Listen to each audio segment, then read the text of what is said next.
The uploaded file contains the locked story engine and outline you've provided, and I'll follow it exactly. Marcus leaned back in his chair, watched me carry 2 plates to a nearby table, and smirked. So, he said loudly enough for the people beside us to hear, does minimum wage finally come with free leftovers? A few heads turned. I set the plates down with a smile for the customers, thanked them for coming in, and walked back toward our table without answering. Mom laughed. "Oh, Marcus, leave your sister alone." But she was still smiling when she said it. Marcus shrugged. "I'm just trying to motivate her, 32 years old and still carrying food to tables." The words landed harder because we weren't eating in some random restaurant. We were eating here. I pulled out my chair and sat down for exactly 3 seconds before one of my servers hurried over. "Esther, table 7 has a question about the special." "I'll be right there." Marcus chuckled. "See, they can't even let you finish dinner." I stood again. Behind me, he called out, "Don't worry, we'll save you some bread. I know every penny counts when you're a minimum wage nobody." More people looked our way. I felt every eye in the room. I didn't argue. I simply walked toward table 7. By the time I returned, Marcus was already comparing me to former classmates. "You remember Lauren?" he asked Mom. "Vice president before 35, Jason owns 3 investment properties. Meanwhile," he gestured toward me, "Esther's playing restaurant." Mom sighed. "I always hoped you'd find something more stable." I smiled politely, though it stung more than I wanted to admit. "I like what I do." Marcus laughed. "Like it, sure, but don't pretend it's success." Before I could answer, another regular customer waved. "Evening, Esther." "Good to see you again," I replied. As I walked over, another employee quietly intercepted me. "We're almost out of fresh basil. Should I approve the emergency order?" "Yes," I answered. "Use the local supplier. It'll be here in 20 minutes." "Got it." Marcus watched the exchange and shook his head. "They've got you doing everything." "It's called being dependable," I replied. "No," he said. "It's called being overworked because you're at the bottom." I let the comment pass. Throughout dinner, the interruptions never stopped. A vendor stopped by the entrance and greeted me with a friendly wave. One of the cooks poked his head out of the kitchen. "Esther, can you check the new dessert plating?" "I'll be there in a minute." Every time someone called my name, Marcus looked more amused. They really squeeze every dollar out of you. He had already decided what my life looked like. Nothing I said would change his mind. So I stopped trying. I checked on guests, solved small problems, made sure every table was happy. Then I returned again. Marcus lifted his glass. "You know what your biggest mistake was?" I didn't answer. "You should have listened to me years ago." Mom nodded slowly. "He did try to help." "You could have had a real career," Marcus continued. "Instead, you're still pretending this little restaurant is some grand achievement." His voice carried farther than he realized. The conversation at the next table faded. Someone nearby looked over. I felt heat creeping into my face, but I refused to give him the argument he wanted. Then the front door opened. A professionally dressed man stepped inside carrying a leather portfolio. He looked around the dining room, scanning every table before speaking clearly. "Excuse me." The restaurant became strangely quiet. "Where's the owner?" I slowly lifted my eyes. But I didn't say a word. The man remained near the entrance, patiently waiting. "Where's the owner?" he repeated. Marcus didn't hesitate. He pointed toward the kitchen. "Probably hiding back there somewhere." The man nodded politely, but didn't move. Instead, his eyes drifted across the dining room until they settled on me. Before I could respond, another server rushed over. "Esther, sorry to interrupt." "It's okay, what's wrong?" "The produce delivery just arrived, but there are 2 invoices. They won't unload until someone approves the right one. I'll take care of it. I excused myself from the table. Marcus leaned toward Mom and muttered, just loudly enough for me to hear as I walked away. See, she's everyone's errand runner. Mom smiled weakly. She's always been the responsible one. Responsible isn't the same as successful. Outside the side entrance, a delivery driver stood beside stacked crates of vegetables. I'm sorry, he said. The warehouse duplicated today's order. I reviewed both invoices. The first one's correct, I said. Unload those. Send the duplicate back before they bill us twice. The driver nodded immediately. Got it, thanks, Esther. As he signaled his crew, one of the newer servers hurried toward me, looking overwhelmed. I'm so sorry. Table 12 says their steak was supposed to be medium, and now they're upset. It's fine, I said calmly. Take a breath. She exhaled. What do I tell them? I'll speak with them myself. Ask the kitchen to prepare another one immediately. The replacement is complimentary. Thank you. She hurried off, visibly relieved. I walked to table 12. I apologize for the mistake, I told the guests. We'll have a fresh plate out in just a few minutes. The couple smiled. No problem. We appreciate you checking personally. When I returned toward the family table, Marcus was already halfway through another speech.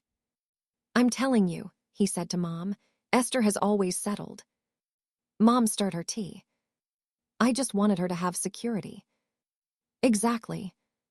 Marcus lowered his voice. She could have had an office, benefits, promotions. Instead, she spends every evening carrying plates. Neither of them noticed I had stopped a few feet away. I remember Dad trying to encourage her. Mom continued quietly. Marcus laughed. Dad encouraged every dream she ever had. He believed in her. And look where believing got her. I sat back down without saying anything. For a moment, nobody spoke. The silence lasted only until another customer walked by our table. Great dinner again, Esther, the older gentleman said warmly. Best roast in town.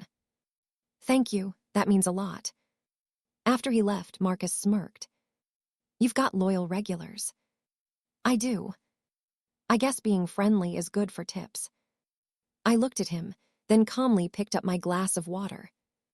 Before I could take a sip, another employee approached. Esther, do you have a second? Of course. The catering request for Saturday. Should I confirm it now or wait until you approve everything? I'll review it after dinner. Tell them we'll have an answer within 30 minutes. No problem. The employee immediately walked away. Marcus watched the exchange. His smile faded for the first time that evening. He glanced toward the kitchen, then toward the front counter, then back at me. Something wasn't fitting together anymore. He just couldn't figure out what. Why did every employee seem to wait for Esther's approval before making decisions? The professionally dressed man remained near the entrance, portfolio still in hand. He checked his watch once before asking the nearest server, I had an appointment this evening. Is the owner available? The young server glanced toward me instinctively. Before she could answer, Marcus smiled and waved dismissively. She's just the waitress, he said, nodding toward me. The owner's probably in the office somewhere. The server hesitated. I'll check. Marcus leaned back confidently. See, he whispered to Mom, people like that don't schedule meetings with servers.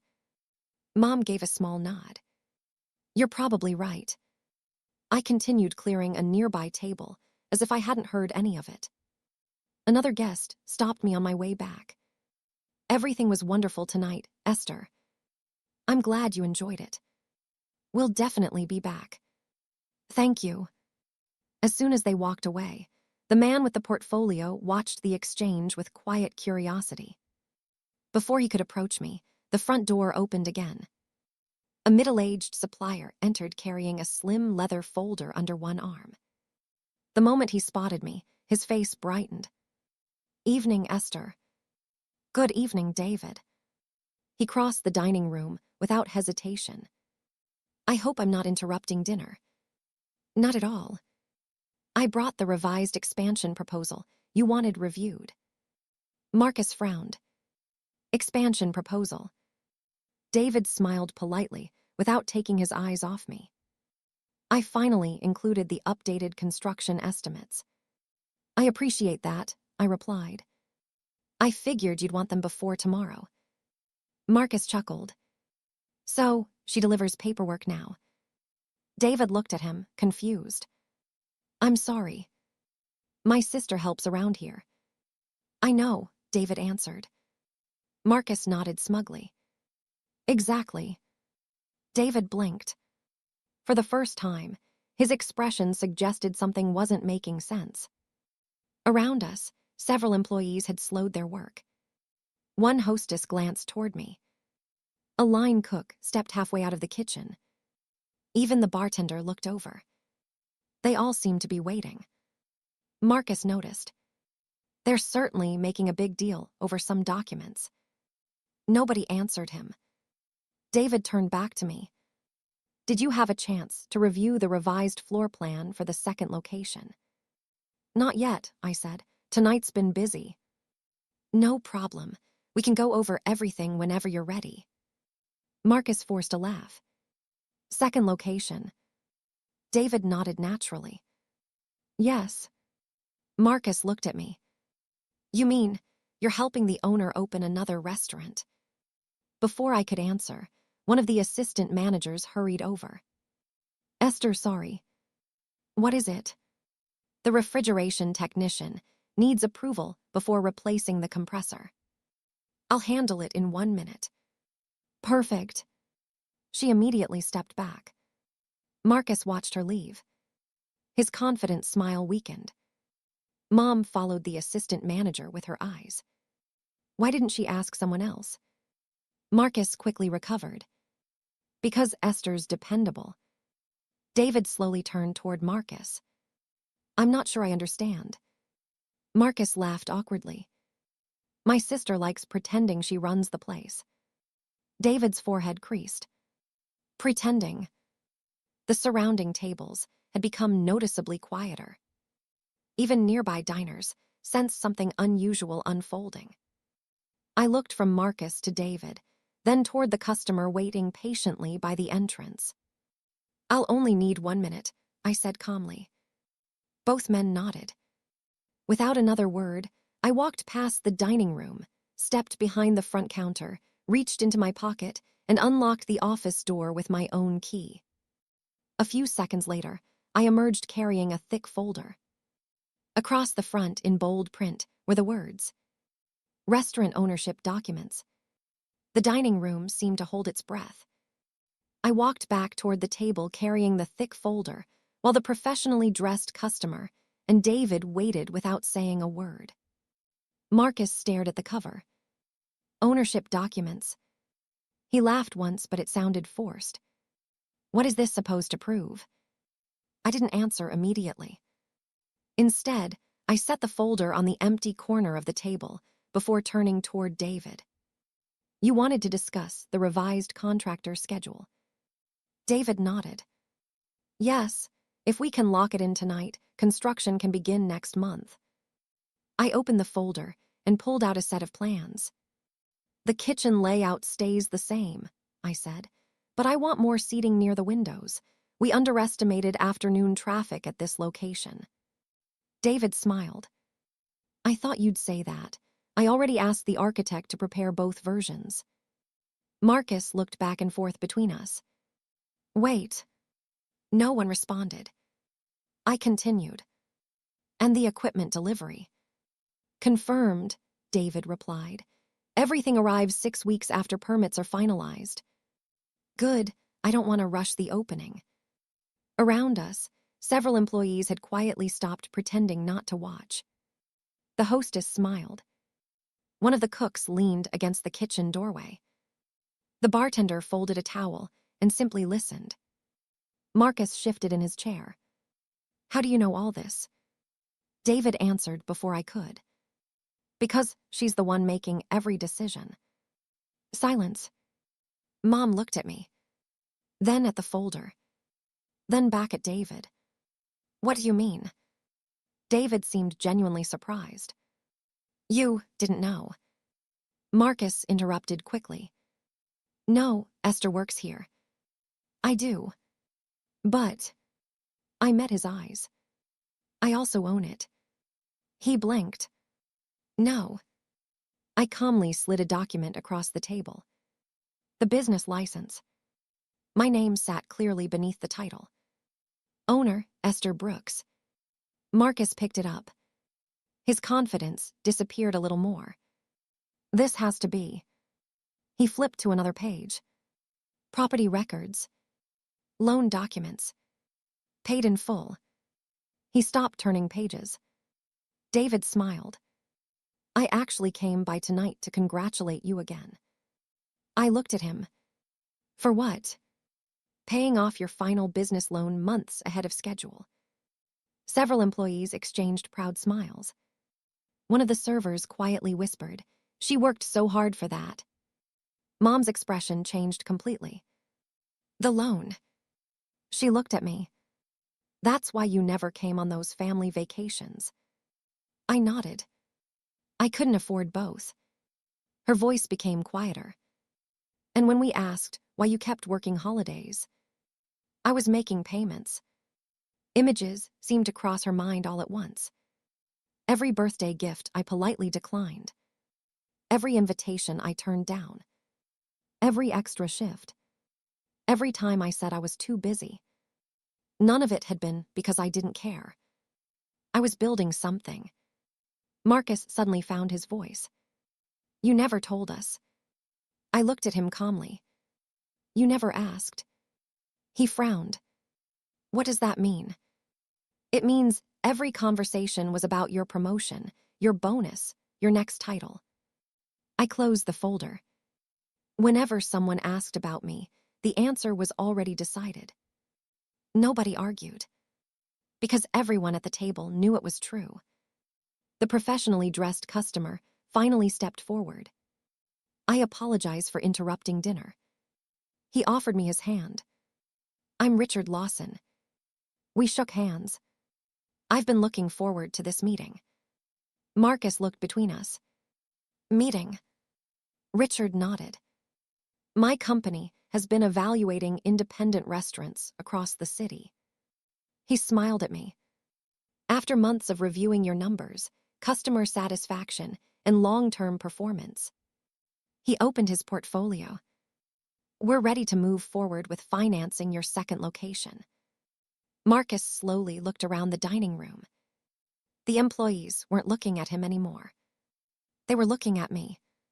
The regular customers who had overheard enough to understand the situation offered quiet smiles. Everything he had mocked, every joke, every insult, every assumption. He had said them inside the business I had spent years building with my own hands. Richard gathered the documents. Then he smiled. Ms. Brooks. He gestured toward a quieter table near the front window. Whenever you're ready, let's discuss your expansion. Richard led me to a quiet table near the front window, but before either of us sat down, I turned back toward my family. I won't be long, I said. Neither Marcus nor Mom answered. For the first time that evening, they had nothing to say. Richard opened his portfolio. I'll keep this brief. Your restaurant has exceeded every benchmark we monitor. I smiled politely. I appreciate hearing that. We've reviewed your customer retention, vendor relationships, financial records, and community reputation for months. He slid a folder toward me. Frankly, you outperformed businesses twice your size. I glanced through the proposal. Everything matched what we had discussed during previous meetings. No surprises. No hidden conditions. Richard continued. We're prepared to finance your second location, exactly as negotiated. I looked up. Then I'd like to move forward. He extended his hand. Congratulations, Ms. Brooks. We shook hands. Around us, several employees quietly began clapping. Not loudly. Not to embarrass me. Just enough to celebrate something we'd all worked toward together. The hostess smiled first. Then the cooks. Then the servers who had stayed through busy weekends, holiday rushes, and late-night cleaning sessions. One by one, they congratulated me. You did it, chef. We always knew you would. You earned this. I thanked each of them by name. Because none of this had been built alone. Only then did I walk back toward my family's table. Marcus was still staring at the ownership documents. He looked up slowly. For once, he couldn't finish a sentence. I honestly thought you worked here. I do, I answered. I just never said that was all I did. He lowered his eyes. I shouldn't have called you a minimum wage nobody. No, you shouldn't have. The words weren't angry. They were calm. That somehow made them heavier. Mom reached across the table. Esther. I looked at her. I'm sorry. Her voice trembled. I laughed. I nodded once. You did. I didn't realize. I gently interrupted. It wasn't about knowing I owned the restaurant. She frowned. What do you mean? If I'd actually been earning minimum wage. I paused. Would I have deserved to be laughed at? Neither of them answered. Because there wasn't a good answer. I continued quietly. Respect shouldn't depend on someone's salary. The words settled over the table. Mom looked down at her hands. I spent years praising Marcus because his career looked impressive. She wiped at her eyes. I never stopped to ask what you were building. You never asked if I was happy. She nodded slowly. You're right. Marcus finally spoke again. I was arrogant. I waited. I judged you because your success didn't look like mine. It didn't. He gave a small, embarrassed laugh. It turns out yours was real. I looked around the dining room. Customers were laughing over dinner. Servers moved confidently between tables. The kitchen hummed with its familiar rhythm. Everything I'd sacrificed for was alive around me. I didn't build this to prove you wrong, I said. I built it because I believed in it. Marcus closed the folder. I know an apology isn't enough. No, it isn't. Another silence passed. This one felt different. Not hostile. Just honest. I'd like to earn back your respect, he said. I nodded. That'll take time. He accepted the answer without arguing. That alone told me he had finally understood. Over the following months, life changed in ways that mattered. Construction began on the second restaurant exactly on schedule. Several members of my original staff accepted leadership roles at the new location.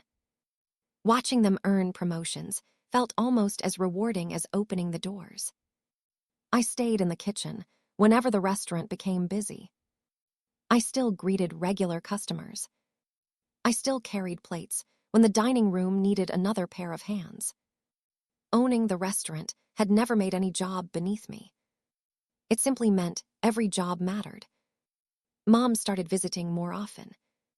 Not to give advice, just to spend time together. She asked questions she'd never asked before. How new recipes were created. How I trained employees. What challenges came with running a business. For the first time in years, she listened instead of comparing. Marcus changed too. He stopped measuring people by job titles and paychecks. Whenever friends spoke dismissively about service workers, he was the first person to correct them. I noticed. He never asked for credit. He simply became different. One evening, months after the second restaurant opened, he stood beside me during the grand opening. Guests filled both dining rooms. Employees laughed together between tables. The same neighborhood that had supported my first restaurant had welcomed the second. Marcus looked around before quietly saying, I used to think success was whatever looked impressive on a business card. He smiled. I was wrong. I smiled back. Sometimes the most valuable things are the ones people overlook. As the evening rush began, one of the servers hurried over. Esther, table 6 is ready. I'll be right there. I tied on my apron, picked up 2 finished plates, and carried them into the dining room with the same pride I always had. Because the night my brother called me a minimum wage nobody didn't become memorable because everyone discovered I owned the restaurant. It became memorable because everyone finally understood that a person's worth was never determined by the title on their paycheck.